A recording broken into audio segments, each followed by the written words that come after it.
This is a low-intensity, steady-state workout for the lower body. It's designed for your premenstrual and bleed phases, so the last few days of your cycle and the first few days of your bleed.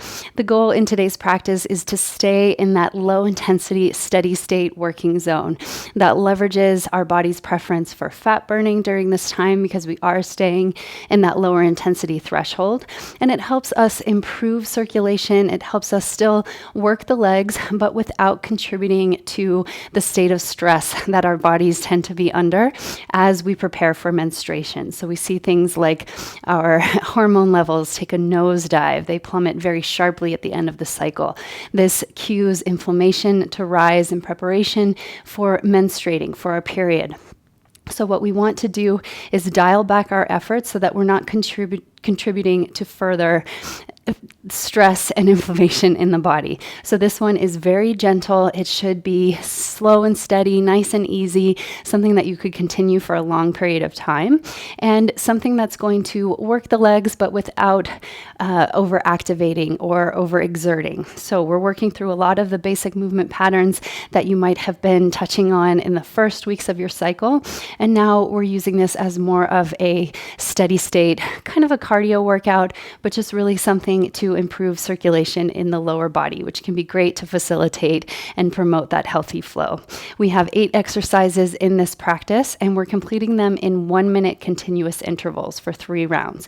So we'll move continuously throughout. There's no rest periods. We'll use the last few seconds of each interval just to transition to the next exercise, but it should feel, again, nice and easy, that low intensity, steady state. So I will get our timer started here. We will begin in just about 20 seconds. So you don't really need a warm up or a cool down for this one. It's gentle enough start to finish that you can just use your pace to kind of warm your body up slowly, and likewise on the way down, kind of cool things off. So a few shoulder circles, and then we're starting with an air squat and a knee hug. Let's go in 3, 2, 1. So we squat it down nice and slow, and then tap knee to opposite elbow. Squat it down, knee to opposite elbow. So here we're connecting opposite sides of the body. We are encouraging communication between left and right sides of the brain, which our bodies and brains are ready for during this time. So as our hormones sharply decline, we see greater connectivity between the left and right brain. So it's this opportunity for clarity during your period. It might be preceded by a little bit of brain fog at the end of the cycle as bodies and brains make that transition. But when your period comes, it's a great time for making any decisions that you've been maybe kind of mulling over or meditating on during this cycle. The menstrual phase is a great time to leverage that clarity. We'll switch to a reverse lunge with knee drive now. So we'll come to the top of the mat. We'll step it back and drive the knee up. So feel that pause at the top with a little bit of power. You can use the arm position that feels best for you, maybe alternating arms, or you can keep them at the chest, wherever your balance is most supported. And breathe easy in and out through the nose. So if you find, like me, I feel a little bit of intensity creeping up, so you can just slow that pace. You control the intensity, you control the effort. That's what I love about bodyweight practice, is it meets you where you are. It can rise to any challenge, it can push you, or it can support you. It can help you stay moving at a lower intensity. Step back and drive. Keep the crown to tail upright so your spine just moves up and down. And we're switching now to our good morning hip hinge. So we take the arms overhead, reach out, and come back up. You can add arm movement here if you like, reaching forward and then circling the arms. You can even just have the hands at the hips. We're focusing on the hip hinge here. So reaching the weight as if you were going to move onto your tiptoes, onto the ball mounds of the feet, but then drive the heel into the ground. So you want to have more or less straight legs, micro bend in the knee, but we want to be moving forward so that we stay in the hip hinge. Less of a squat, which has us sitting back, more in that hip hinge. So this is a great opportunity without the load, without weight, to explore these different movement patterns and really master them. So get the key actions into your muscle memory. 2, 1, coming to the second side of the reverse lunge with a knee drive. So take it back to hover and drive that knee up, back and up. So finding a little bit of balance work here on one leg, back and up. This is probably one of my favorite modalities is body weight, low intensity, steady state, because it just feels good. It allows the whole body to participate. You get solid work, but without overexertion. So it's especially valuable during the late luteal and early bleed phases when you want to show up for your practice. But if you are trying to show up for high intensity or really heavy strength days, you might feel that bit of internal resistance because your energy levels are changing, and that's okay. So we change the training mode to meet our inner chemistry and rest, coming into our dumbbell deadlift, or what would be a dumbbell deadlift next. So this is same thing, a hip hinge, but now we're bending the knees deeply. So we take the hands to the outer edges of the feet. We hinge at the hips and extend. So this is one of the trickier movement patterns, at least for me, to really feel the difference between the hip hinge and the squat. So the hip hinge, the torso bows forward, even when the knees are bending. So we allow the chest to come toward the thighs in that hip hinge. If this were a squat, the chest would stay upright and it would be more quad focused. In the hip hinge or the deadlift, we're focusing on the posterior chain. So hamstrings, glutes, and back. We've got about 10 more seconds here, and then we're switching to our staggered squat. 3, 2, and 1. So you can come to the long edge of your mat. The staggered squat, kind of like a curtsy lunge, but we're just coming down and transitioning through center. So you can take that knee to opposite heel and come through center. You're not crossing that leg far behind the front leg, but just coming into more of that staggered stance in a squat. What that does is focus the effort a little bit more on the front leg. Even though you have both legs on the ground, you have the balance support there, but you are loading primarily that front leg. We take it down and step up. We've got about 20 more seconds here, and then we'll transition to our sumo squats. So this one, being that it's more of a squat, we're keeping the chest and the back upright. So we're not bowing forward, we're not hinging at the hips, but we're sitting back into a chair. 3, 2, and 1. Now we're coming into our step out sumo squat. This one, we just step it wide, nice deep squat, and together.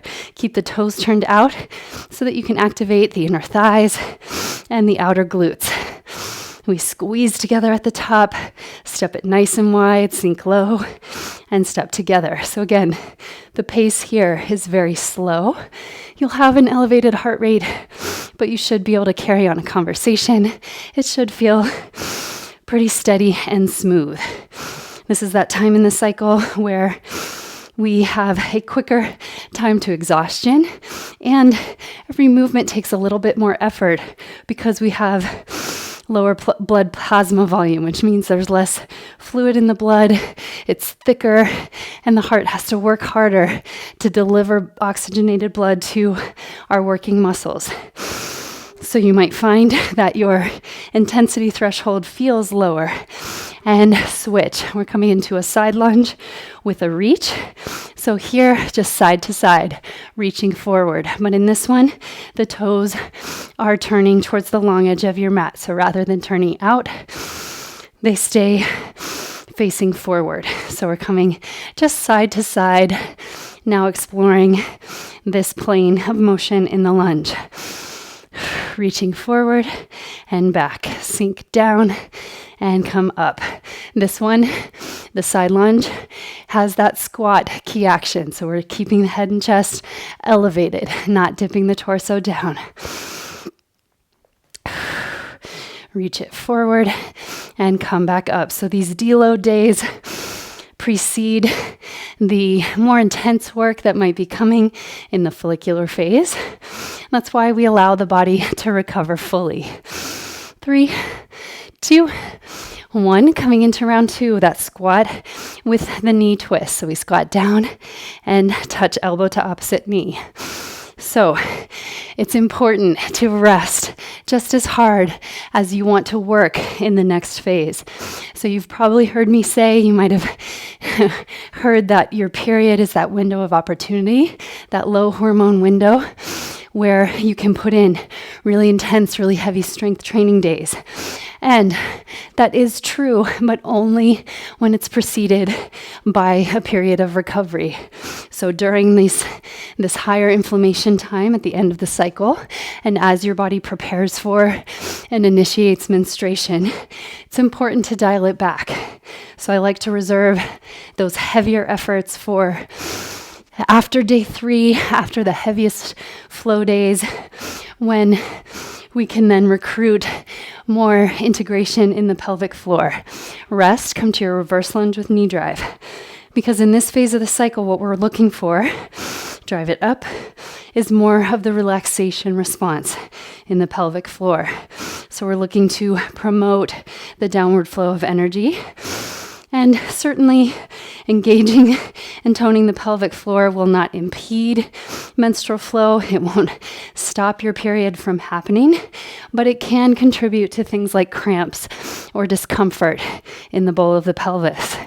So we engage in more lighter intensity movement, more fluidity, these workouts that promote circulation to support that relaxation response. And then we shift into the heavier weight after the heaviest flow days. We're here for about 10 more seconds. Take it back and drive. Back and drive. Last one. And we'll switch to our hip hinge. So here we reach it forward and extend to come up. Feel that power in the hip extension. You might even give a little bit of that burst or that exhale as you come up. Breathe in and out. So our bodies, when it comes to menstruation, are designed to relax and contract in terms of the uterine wall and the pelvic floor. But we find this ratio in the body that there's twice as many chemicals, hormone-like chemicals, that are responsible for relaxation as opposed to contraction. So what that tells us is that the relaxation response is as important, if not more important, than the contraction. So our cramps are productive, but the relaxation is also what allows us to shed the uterine lining in a more pain-free way. So reverse lunge, knee drive. Here we go. Take it back, drive it up, back, and drive it up. All that to say that there are benefits to this lower intensity, more fluid movement during the premenstrual and early bleed phases. So there is a purpose for each practice, for each phase. We have a reproductive mission in each phase, and there's a training mode that optimizes that physiology to give us better results that last longer, because we're not always dropping back behind or losing progress in the end of the cycle in that transition period, but instead we recover so that we can build on our progress cycle over cycle. Last 2 and 1. Deadlift is next. Feet are hips width distance apart and parallel, and we bend the knees to hinge the hips. So we bow the torso forward, belly comes to thighs, and we drive through the floor.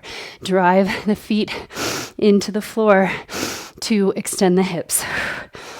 So it's a little less of a pull with the backs of the legs and more like you're driving the floor away to extend the hips. So we have the opportunity to experience both variations of the hip hinge. We did our good morning where the legs were mostly straight. And now we have the deadlift where we get to bend the knees and leverage a little bit more power from the legs. Breathe in and exhale. Deadlift and lift. Last 5, 4, 3, 2, and 1. Staggered squat is next. So we come to the long edge of the mat. We take knee to opposite heel and come through center. Knee to opposite heel, nice and slow, and through center. Really anchor all 4 corners of that front foot. Can you feel how you load that front foot to activate the legs? So that's the initiating energy happens through the foot, and it recruits the strength in the rest of the leg. Take it down and come through center. Down and lift up. Take it back behind and squeeze the glute to come up. So we stay nice and upright here. This is a good opportunity to check in with your breath with this slower movement. Maybe you need to adjust the effort level to stay in your low intensity zone. You don't want to exceed that threshold during this time in the cycle. Not from a place of fear, but from a place of empowerment. Step out sumo squat. So we're not dialing back because we're afraid to work hard. We're dialing back because that's what's called for, because that's what's most supportive for our physiology. We get to rest. It's a privilege to move our bodies in this way, in alignment, in a curious and generous way that doesn't try to force a program or a protocol, but it instead uses that intuitive force to tell us when to push and when to dial back. We're coming into our final exercise of round 2 after this. Side lunge with a forward reach. Step it together, out, and together. Last 5, 4, 3, 2, and 1. Side lunge now. Take your feet nice and wide. Reach it forward as you go side to side. Reach and back up. So you may find I can feel it in my breath. I'm in the first day of my flow here. So the onset of my period, kind of that inflection point, that transition from luteal to menstrual phase.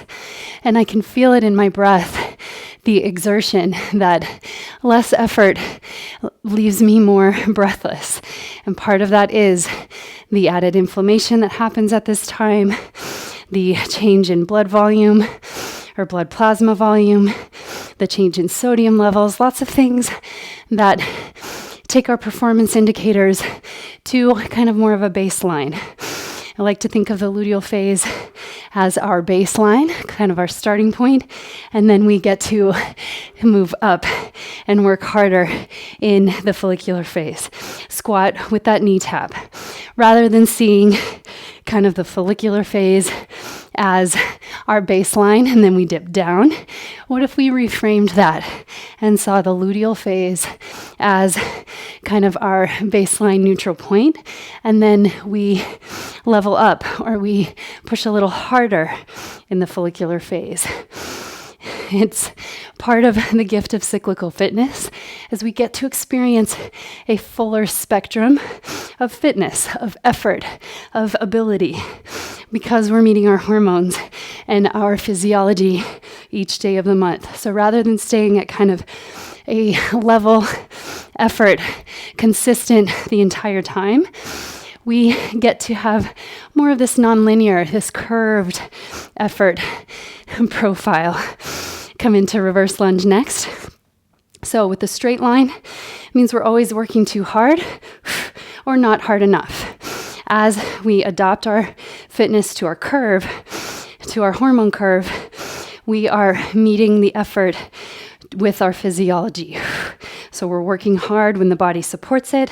We're dialing back and changing the training mode when we see metabolic and energy shifts. This is our final round in this workout. So let's stay steady and strong all the way through till the end.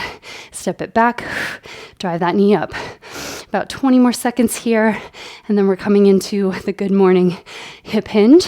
So again, another opportunity just to explore the differences in the hip hinge movement patterns.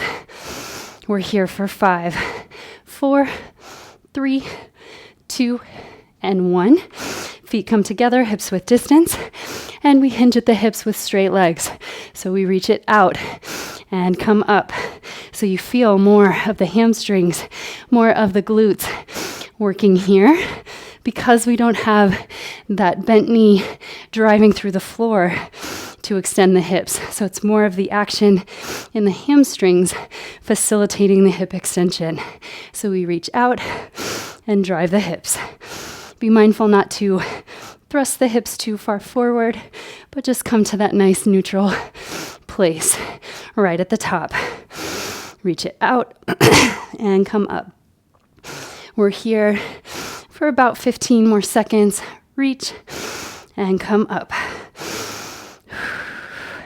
And then we're switching to the second side of our reverse lunges.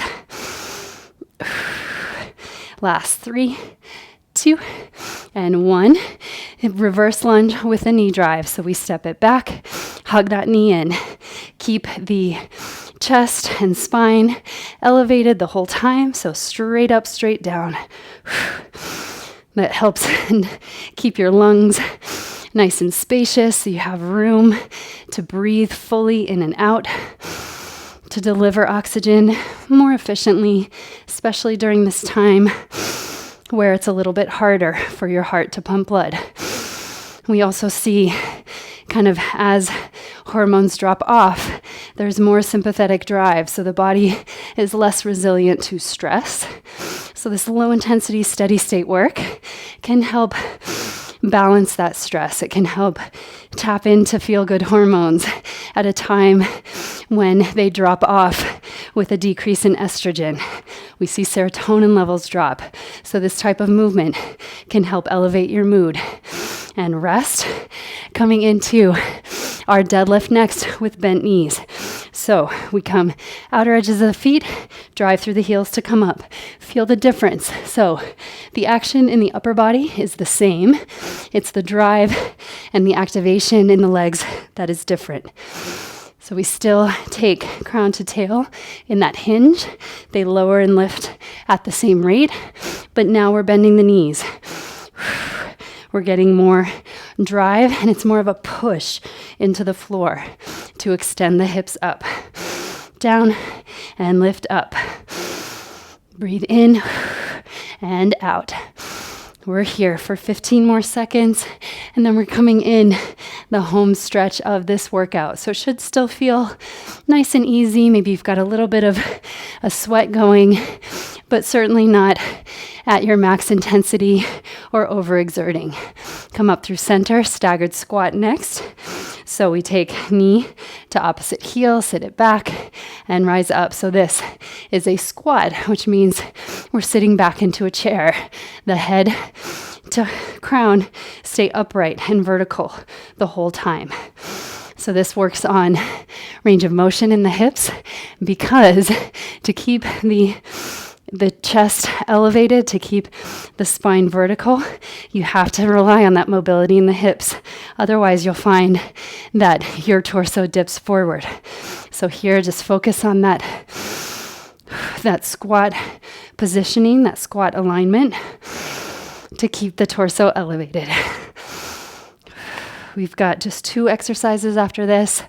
You can start to slow down the pace, slow down the rhythm of your breath, using these last 2 as a little bit of a cool down. And rest. Step out sumo squat. Here we go. So take it out, nice and slow, and back together.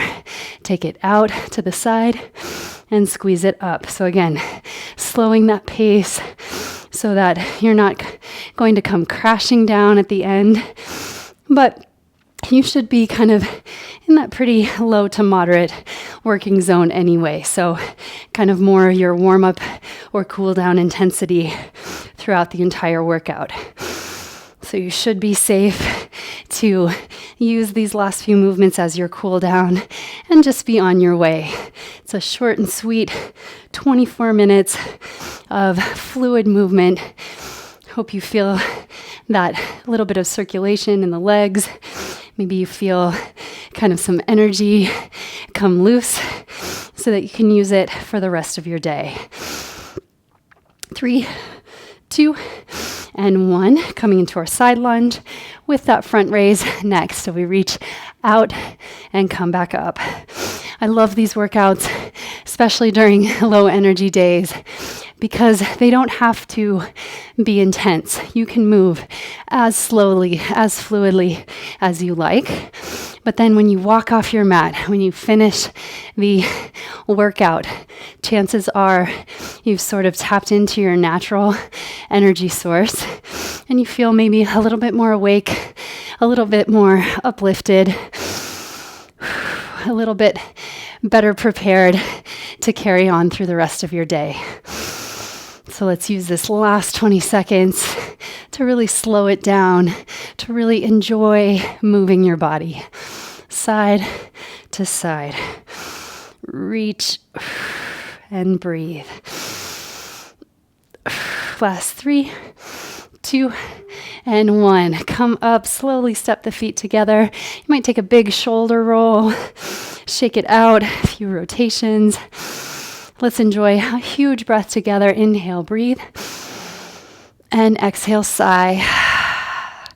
That is your low intensity, steady state workout for today.